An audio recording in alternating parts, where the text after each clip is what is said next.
Welcome back. Senators and members of National Assembly used today's sessions to debate President Ruto's State of the Nation address delivered to a joint sitting of both houses on Thursday last week. According to nominated MP John Mbadi, the speech by the president seemed to emphasize on the promises made during the campaign season that are yet to be fulfilled. Ichungwa, the majority leader in the National Assembly, on the other hand, defended the president's speech, stating that it focused on a government that cares for its citizens. Members of Parliament today gathered in the National Assembly to deliberate President Ruto's speech that was delivered last week. According to Majority Leader Ichungwa, President Ruto demonstrated himself as an accountable leader in his work. And he stated that was to come and give an account to the people of Kenya on the measures taken by their government under his leadership to give full expression and effect to the soul of our constitutional dispensation by implementing our national values and principles of governance as cited in Article 10 of our Constitution. Ichungwa also emphasized that citizens were satisfied with President Ruto's speech, highlighting that the country is heading in the right direction, especially in economy recovery. Excitement, Honorable Speaker, and satisfaction that we have a president who now appreciates that this is a government that belongs to the people of Kenya.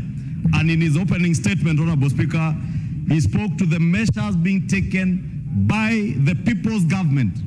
And if I may paraphrase, Honorable Speaker, actually read out, he said the measures taken by their government, the people's government. However, nominated Member of Parliament John Mbadi criticized his speech, stating that it was filled with promises that should have ended after the elections. He further emphasized that President would have presented crucial matters. Mr. Speaker, the President sold us hope.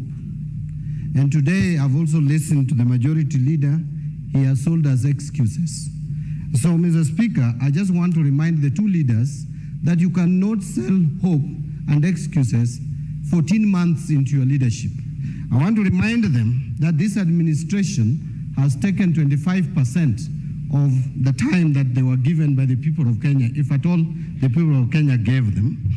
In the Senate, the tale was the same. Majority Leader Boni Halole stated that the country was contented with the speech, citing that the nation is heading toward a positive direction despite the challenges faced. I don't want to make the mistake of taking a lot of time in moving this motion, walking through the same speech, which members are familiar with. But just allow me to make a few points of highlights.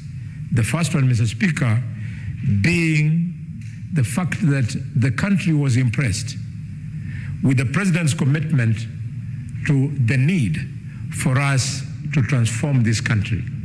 Senator Sifuna, however, criticized the speech, claiming his absence during the parliamentary session during the president's speech was because he knew President Ruto would mislead the citizens. He argued that the president's speech should have focused on the people's situation rather than the government state. The Speaker is doing the very same things. In fact, this year alone, it has bludgeoned more people than Moi bludgeoned during the time for multi-party democracy. As a leader of the opposition, I know that I have a right under Article 35, a right that Boni and his generation fought very strongly for me to be able to express my disaffection with the policy of government by protesting, by picketing. Now, this debate comes few days after the president delivered the speech, with opposition leaders